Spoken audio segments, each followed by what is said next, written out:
Welcome to the Hidden Corners, where truth and terror collide.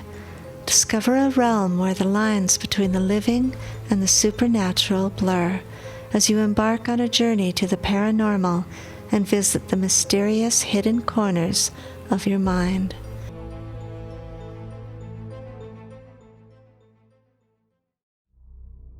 This is part 10 of the Wolfman Series, The Wolf's Dilemma.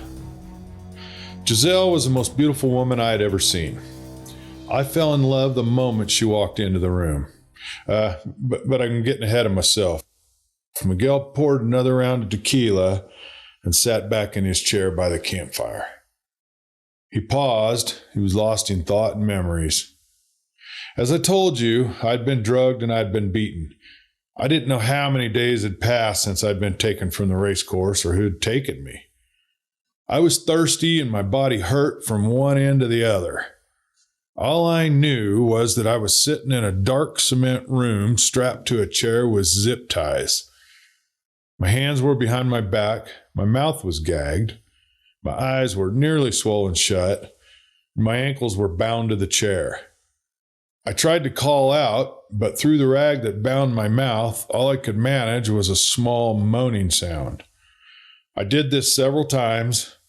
Finally, the door to the room burst open, and in walked the most beautiful woman I had ever seen, flanked by a rough man on either side of her, and through my swollen eyes, I thought I was seeing things. In fact, the thought passed through my mind that I had died, and this was the angel of mercy coming for me. He chuckled to himself, reflecting back on that moment. She stood in front of me, tall and dressed in skin-tight black clothing. Her dark hair hung over her shoulders, and I couldn't take my eyes off of her. She motioned for her guards to remove my gag, and she gave me a drink of water from a bottle. I sputtered and I choked, and she laughed. Then she slapped me right across the face. Then she turned and walked from the room, closing the doors behind her, leaving the two guards standing, one on either side of me. I expected more beatings, but they cut my ties, and they guided me from the room and down a long corridor to a courtyard. After hours in that dark room, the sun was just almost too much to bear, but I could see, sitting amidst the giant leaves and ferns, was that woman. I was led to a large wicker chair where she sat and told to sit in a chair across from her. With a wave of her hand, they left the courtyard, leaving just the two of us alone. She told me her name was Jazelle, that she and her brother had rescued me from the cartel, that they had saved my life. I asked why they wanted me, who was her brother, and where the hell was I? She told me I was in Sao Paulo. She and her brother, Pablo, were horse breeders, and they held stakes in the Grand Prêmio Brazil, which takes place in Sao Paulo every year. I asked her what that had to do with me. Why couldn't they have just called me on the phone? Why the kidnapping? She explained that the Juarez cartel had gotten wind that I was working with the U.S. feds, and I was supposed to be executed immediately after the race, just as they were announcing the winners. The man in charge of the hit was friends with her brother, and together they arranged the kidnapping to save my life. They had roughed me up so it looked like the cartel thugs had done it. They photographed me, and they sent the photos to the cartel boss, letting him know that I'd been taken care of, and then they whisked me away to Brazil. Pablo was a key player in the Brazilian mafia, and rescuing me was a risk and an investment they were willing to take. I wasn't sure if I should feel relieved or not. If they had saved my life, what would I now have to do for them to repay them? Well, over the next several weeks, I was a guest on Jazelle and Pablo's stud farm, about an hour outside of Sao Paulo. It spreads over about 430 hectares of beautiful rolling hills of green.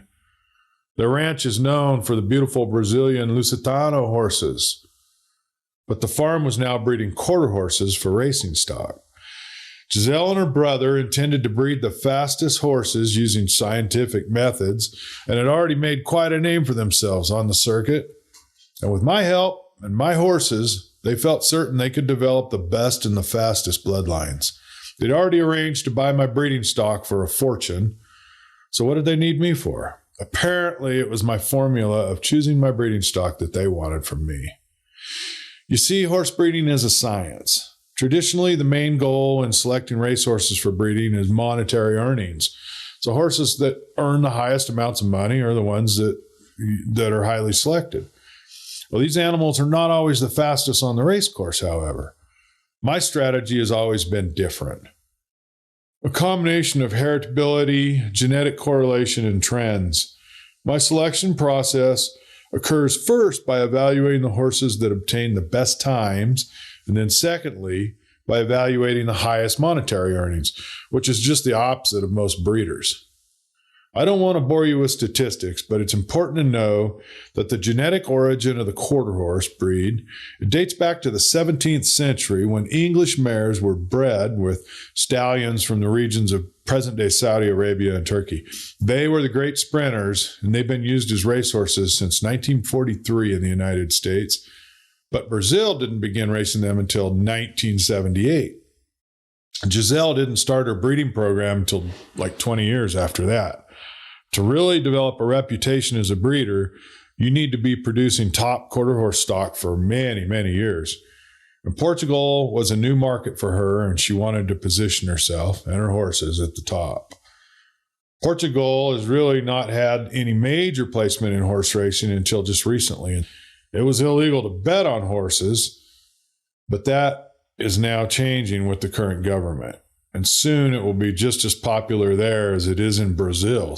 So already the Portuguese are clamoring for Jazelle's breeding stock. So to get on with my story, the whole reason for my capture was to prevent my death at the hands of the cartel and to use my knowledge of horse breeding and my reputation for breeding the fastest horses to boost their bloodlines. I quickly became partners with Jazelle and Pablo in the horse business. Occasionally, Pablo's dark business dealings with the mafia would interfere with our operation. But for the most part, we were legit in our horse operation. I had grown facial hair, I wore contacts to make my eyes look green, and I was going under the name of Antonio Braga. I was Jazelle's partner and no one questioned my identity. I quite easily slid under the cartel's radar. Life in Brazil was good for a time. Jazelle was a ruthless businesswoman and she was smart. She was also torturous to a fault. One moment she'd be kind, then the next she'd fly into a rage and everyone in her path had to run for cover. But she had an animalistic sensuality that was unmatched by any creature I'd ever seen. And I don't use the word creature lightly. I told you I was a Nawal, but my powers were not strong until I learned to use them. And it was Jazelle who taught me. She recognized the beast in me because she too was a shapeshifter. I didn't know it at first, but one dark night I awoke to find her missing. The window was open, and there was a slight breeze blowing through the sheer curtains. I got up to close the windows and saw in the moonlight a large black cat slinking through the courtyard. It looked like a jaguar. I watched it leap over the courtyard wall and run off into the night. I looked all over the house. I could not find Jazelle anywhere. The next morning, she was asleep in my bed. I began to notice more of these events. I would awaken to find her missing, and always the window would be open. I often saw the cat. I would mention it to her, and she would just smile at me and shrug it off as not being important enough to discuss. So one night, just after she had left, I walked out into the courtyard and waited for hours. And just before dawn, the huge black jaguar jumped over the wall into the courtyard. I was sitting on a bench waiting. I stood and I confronted the cat. It snarled at me, but I didn't move. Suddenly, the cat sprang towards me, and with a mighty sweep of her front paw, she scraped my chest with her claw. The terror and the excitement brought out the beast in me, and I transformed into my wolf form. We fought, and though we were quite capable of killing the other, we didn't. It was more play than actual fight. After that night, we often hunted together. what a sight we must have been. A huge black jaguar stalking through the night together with a large black wolf dog. Jazelle was the love of my life. But with such happiness, there's bound to be sorrow.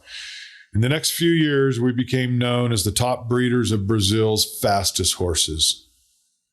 We could ask any price we wanted. Then one night, members of the PCC stormed our house. We had guards stationed all around the ranch, but it's a big piece of property, and their snipers killed several of our guards, breaking through our defenses. And by the time the cameras picked up the raid, we were surrounded. Well, it is anger that brings out the beast in me, and I was mad. I raced out into the courtyard surrounding our hacienda, and all they saw was a big black dog coming at them. I was shot at several times, but the bullets flew right past me. I tore into the nearest gunman, ripping out his throat, and quickly moved on to the next. A bullet pierced my left thigh, but it didn't bring me down. I thought I saw a huge jaguar on top of one of the gunmen, so I know Jazelle was fighting there beside me.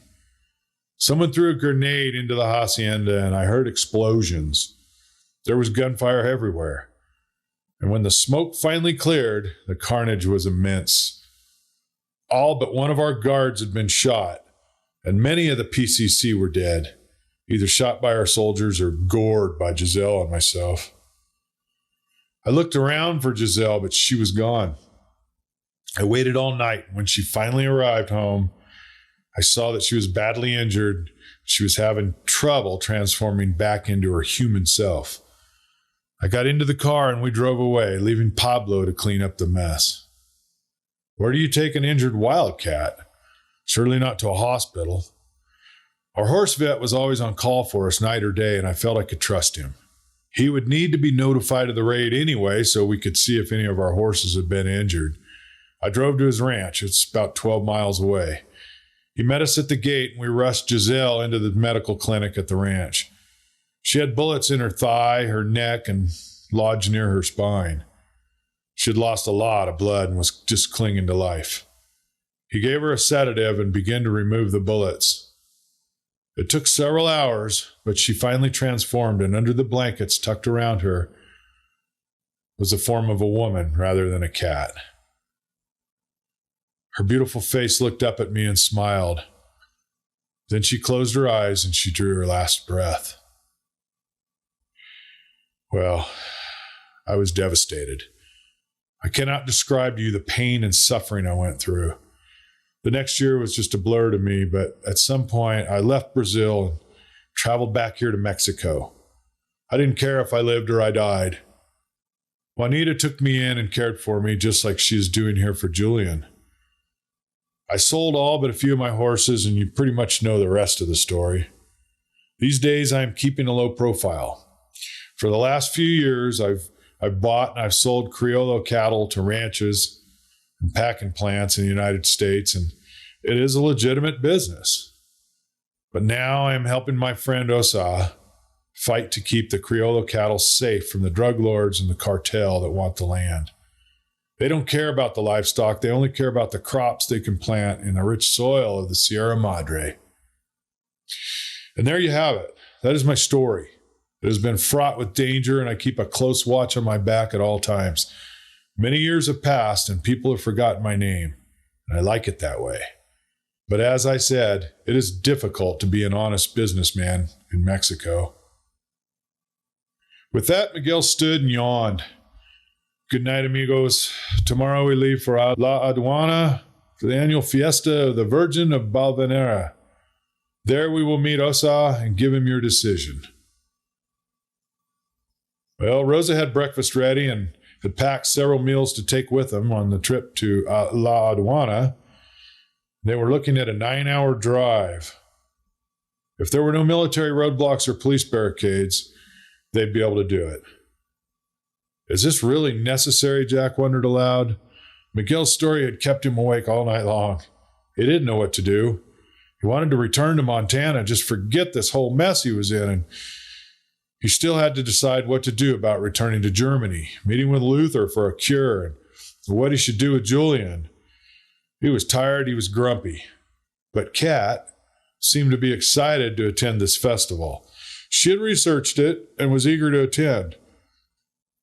He'd do it for her, but he wasn't sure what his answer would be once he had to face the Tarahumara Indian named Osa.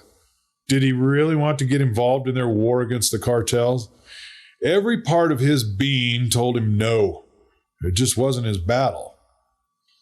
On the drive to La Aduana, Kat explained what she'd read on the internet. In 1683, the Mayo Indians outside Alamos saw a virgin perched atop a tall, prickly cactus. She was wearing white robes and a blue shawl, which was just how they knew she was a virgin. They piled rocks up against the cactus so that she could step down, but instead, she flew away. They followed her a short distance away. They found a rich vein of silver in the earth. A mining town sprang up on that spot, and it was called La Aduana, and a church was built on the site where the Virgin first appeared. And every year in November, people come from all over Sonora, Sinaloa, and Chihuahua to celebrate her annual fiesta. Many will walk or crawl on their hands and knees to ask the Virgin for her blessing or to show adoration and gratitude for blessings she has bestowed on them from their previous pilgrimage. Well, Jack wasn't so sure it was going to be quite the festival Kat was expecting. He had read about it also, and he knew that each year this small abandoned mining town sees tens of thousands of pilgrims. It only has 15 buildings still standing, no toilet facilities, and no trash collection. It's really just a big drunken party that combines a solemn religious festival with a flea market. Vendors sell everything from clothing to pots and pans, baseball hats to AK-47s. Food would be abundant as well as the beer. It sounded like the last place on earth Jack wanted to be. He did not have a good feeling about this at all. When they arrived, the village was a noisy, chaotic festival with hordes of people. Music blared from every corner, mixed with the yelling of the street vendors and the smells of the food stands. Paper plates and beer cans littered the streets. Men sliced off slivers of cheek meat from roasting cow heads and ladled out bowls of goat stew and menudo. Thin sheets of marinated steak sizzled over charcoal fires. Everywhere were crowds packed with Mexicans, Yaqui, and the Mayo Indians. A few scattered Tarahumara Indians. There were cowboys, peasant farmers, well-dressed young men and women. There were cattle ranchers riding their horses through the streets. There were tourists, drug dealers, and narcos. They were the most distinguishable with their gold jewelry and expensive cowboy boots. Miguel felt right at home amidst this sea of humanity, greeting old friends and introducing his guests to everyone. At the far end of the village, they found Osa sitting by himself, leaning against a rock, waiting for them. He had traveled to La Aduana by foot, which meant he had walked nearly 100 miles across some of the most rugged country on earth. It had taken him 3 days, and he had drunk from the streams and rivers and eaten nothing but a little of the toasted ground corn, called pinole, along the way. When asked why he traveled so far to come here, he replied in his native tongue, with Miguel translating, "I come to ask the Virgin for her blessing that Miguel's friend will stay and help my people." What a setup, Jack thought to himself. How do you deny a man who has just walked over 100 miles to ask some virgin saint for her assistance in granting his prayers? They walked together over to the church. The silver mine had long since run dry, so the miners had drifted away from the village. They abandoned it once it stopped producing, but then the famous cactus had started growing out of the vertical stone wall of the church, apparently nourished by nothing but stone, mortar, air, and rain. Its roots are about 8 feet off the ground, tethered somehow into a chink of mortar. It grows up into a tall column with several arms, and its shadow is said to look like the Virgin Mary. All around the church were groups of musicians with trumpets, guitars, accordions, and saxophones, all of them playing different songs at the same time, trying to drown out each other's music. It was painful to listen to, yet all around the base of the church, Mayo Indian families slept peacefully on checkered acrylic blankets. Upon entering the church, the music faded, and so did the light. At the nave of the church, surrounded by the warm glow of candles, was a tiny doll-like figure, not more than a foot high. It was in a glass box. Her face was white, and in her arms she held a baby. People filed past one at a time, touched the glass with their fingertips. They crossed themselves, and they dropped coins into an old wooden box. Jack filed into line behind his companions, and they watched as each person in front of them followed that routine. Finally, it was Miguel's turn, and he stepped up, looked up to heaven, and kissed his fingertips, blowing a kiss to the heavens. Then he touched the glass and crossed himself. Next followed Juanita, Julian, Kat, and Osa. As Osa approached the virgin encased in glass, he turned and he looked at Jack, muttered something under his breath, and he drew the cross over Jack, then turned and followed the routine in the same manner as every other person. Jack stepped up to the effigy encased in glass. He touched his fingers to the small glass box, and in that split second, a jolt of electricity ran through his body. His eyes closed involuntarily, and a vision flashed through his mind. He saw a wolf running through the forest, chased by men with AK-47s. They were closing in on him. Suddenly, he was flanked on either side by runners. Tarahumara Indians were running beside him, but instead of their customary headdress and dark hair and Indian features, their heads looked more like spotted leopards. They ran to the edge of a canyon that dropped off into a deep abyss, then abruptly darted behind the bushes at the cliff's edge, hidden from sight. The men running after them were firing their guns and didn't see the edge of the cliff behind low shrub bushes until it was too late. As they teetered on the edge of the cliff, trying to gain their balance, the rock ledge gave way and the men fell. The vision changed, and Jack now saw a whole band of warriors with the bodies of men and the facial features and spots of a leopard standing next to several large black wolves. Jack quickly drew his hand away from the glass. The vision faded as quickly as it had come. He looked up with the wide eyes at his friends, but they were already moving ahead and out of the church. Everyone except old Osa, who had turned and was staring at Jack with his piercing gaze. Jack looked at him straight in the eyes, nodded his head. Yes.